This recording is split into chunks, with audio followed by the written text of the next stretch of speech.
Hey everybody, this is Alexander Fitzgerald or Assassinato, and in this training video, we are going to be discussing a hand I played at Bally's Blackhawk last weekend in a $400 tournament.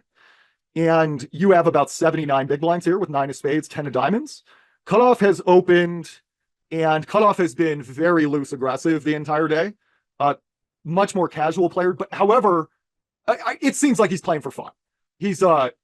He's seen 40% of the flops. Now, generally, though, most of his aggression has been pre-flop and flop. We haven't seen a ton of aggression deep in any pot. Now, that's because he hasn't played many pots that went that deep. But generally, we haven't seen much beyond a flop and pre-flop. So small blind calls, I honestly can't remember much about him. I think he was loose. So we have 9-10 offsuit here, and we call. We complete. And the board comes 10-9-6. A interesting board, but a dangerous board. It is checked to us. We check, and it gets checked around. The turn is the ace of hearts. It is checked to us. Here, would you like to check or bet? Shout out to Advanced Poker Training for their handcraft tool for helping me put together this video. Well, you're most likely going to bet here. There's about 8.5 big blinds in the middle, so we bet about half pot. And Cutoff immediately raises to 10 big blinds. Small blind folds. What would you like to do here?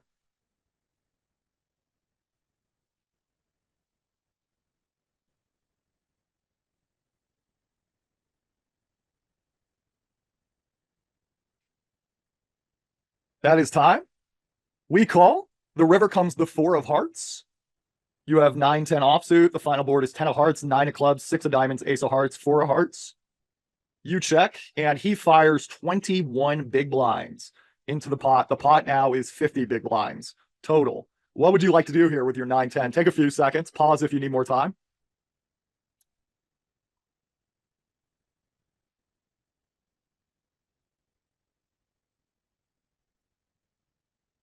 You want to know what I did here?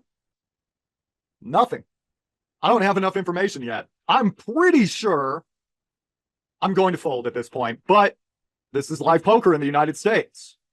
This is an intelligence gathering game. I can get more intelligence. So what do you think I did to learn more about this player? Well, he had his headphones on. What could I do? So I motioned for him to take his headphones off. Like there was something wrong with his bet or something. He took his headphones off, kind of puzzled.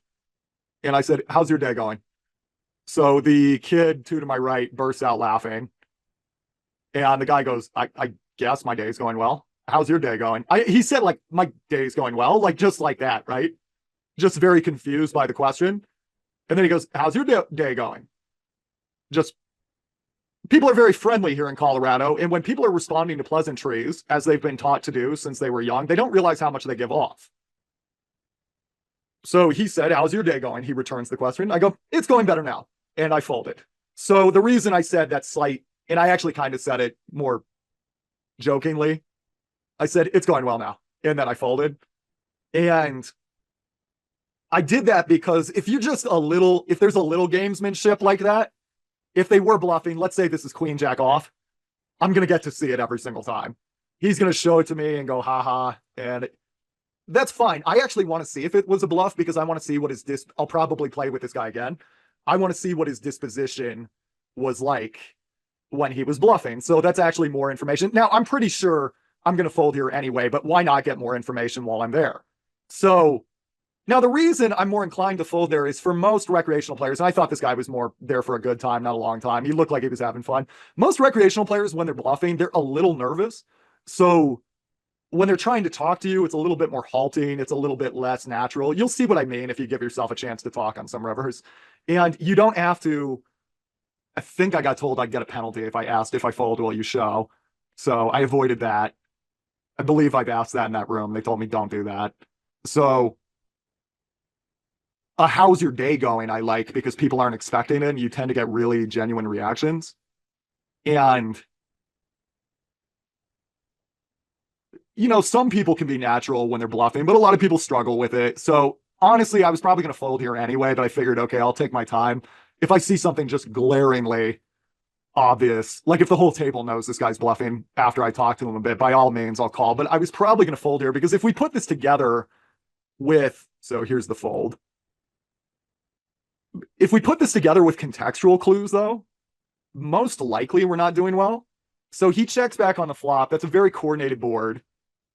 So what is that likely not? It's probably not a set.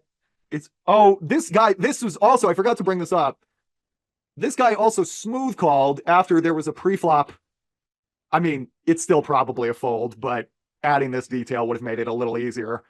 So there was an earlier pot I played where I had kings, I raised, a loose player called, and he just called behind us with aces. So we know he can trap. So generally on this 10-9-6 board, that's an awfully coordinated board. There's a lot of straight draws. You usually can start ruling out sets, two pairs, and whatnot, just because most people would play fast on a more dangerous board like this. But we can't really do that with this guy. So it gets checked around. He raises on the turn, and we're going to go ahead and call here, which is fine because it's just way too small of a raise to fold to. On the river, though, you got to ask yourself some key questions. If you can ask yourself this following question, it's going to really help you when you play poker. So first thing you ask is, does he do this with X? And X is the best hand that you beat. So if you think about inferior two pairs, they don't make a ton of sense, like 9-6 and 6-4, I guess.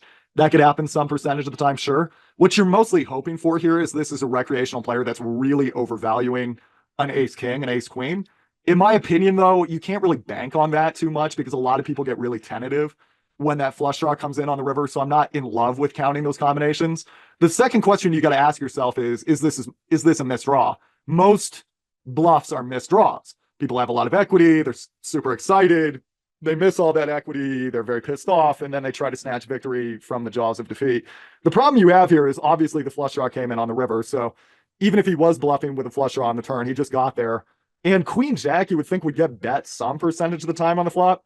So that being said, it's just not looking that good. And this is a huge leak you see in a lot of people playing tournaments, which is two pair is going to be the best hand 80-90% of the time or whatever it is.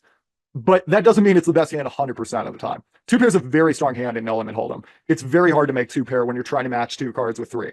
Generally, you're not going to be in the business of folding two pair. If this was a player with who wasn't just a recreational playing for fun, I would have to call a lot more often. But you can make some pretty thin exploitative folds versus live competition if you don't really believe there's going to be that many bluffs in their range. Like for them to keep you calling, they should have a certain number of bluffs, but the average person just really doesn't even know what a blocker is and doesn't know when they're supposed to use it. So I wouldn't worry too much about that.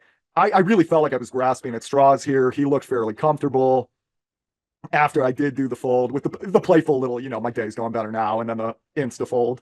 I was pretty sure I'd get shown a bluff a decent percentage of the time. He instead just mocked. He didn't, it was friendly, but it didn't look like he was delighted with me folding the river. But, he could have been playing me. He could have just totally bluffed, and he could have realized the game doesn't end once the chips are shoved to you.